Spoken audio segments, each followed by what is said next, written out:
আইনি চাই, ফাঁসি হোক না হলে আমাদের অসুবিধা হোক, আমরা কি করবো আমরা সেটা বুঝে নিব। আমরা 10টা নিয়ে শুধু ওর কাছে থাকবো, আমরা ছেলেকে চাই, আমাদের ছেলেরা হোক, আমাদের ছেলে আমাদের বোনকে মেরেছে, ও ওখানে বসে বসে মজা লুটবে, এটা তো হয় না। জামাইয়ের মতো আমরা ছেলেকে চাই, আমার সামনে যাও, আমরা 4টা মেয়ে কাঁপি, আমরা সামনে যা করার করবো, আমরা ছেলে চাই, ফাঁসি হোক না হলে আমাদের ছেলে সবার ফাঁসি চাই।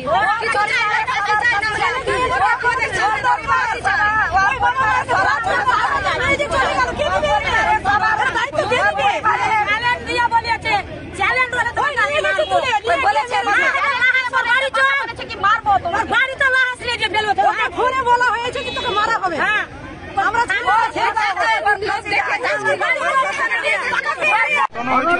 ঘটনা হয়েছিল 2015 সালে আমার ওখানে রেজিস্ট্রি প্রাপ্ত দুর্গাপুরে এক রেজিস্ট্রারের মাধ্যমে তার বিয়ে হয়। সমাজ বিয়ে হওয়ার পর 1 বছর ওখানে ছিল, শান্তভাবে নির্যাতন করতে বাড়ি থেকে আমাদের টাকা পয়সা চাপ দিত, বোন অবৈধ বলে না নিয়ে যাওয়ার কারণে শারীরিক ও মানসিক অত্যাচার সবসময় করতেই থাকছে।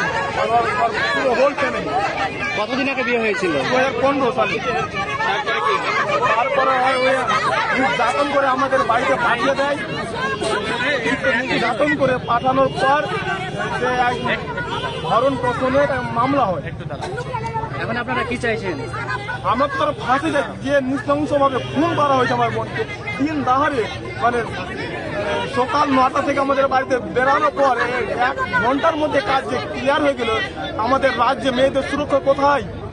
কি মনে করছেন কারা হত্যা করেছে? কি মনে করছেন কারা হত্যা করেছে? রাবিউল হক এবং তার হোল ফ্যামিলি, সম্পূর্ণ পরিবার সহ আমার বোনকে নৃশংসভাবে হত্যা করা হয়েছে। থানায় লিখিত অভিযোগ করেছেন আপনারা? লিখিত অভিযোগ করেছি। থানা কাউকে আটক করেছে? এখন পর্যন্ত পুলিশ একজনকে আটক করেছে।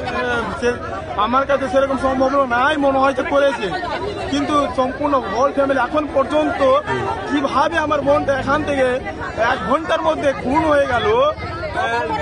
দিনে সকাল 9টার পর থেকে 10:30টার মধ্যে থানার বাবুগুলো এই খবরটা পেল।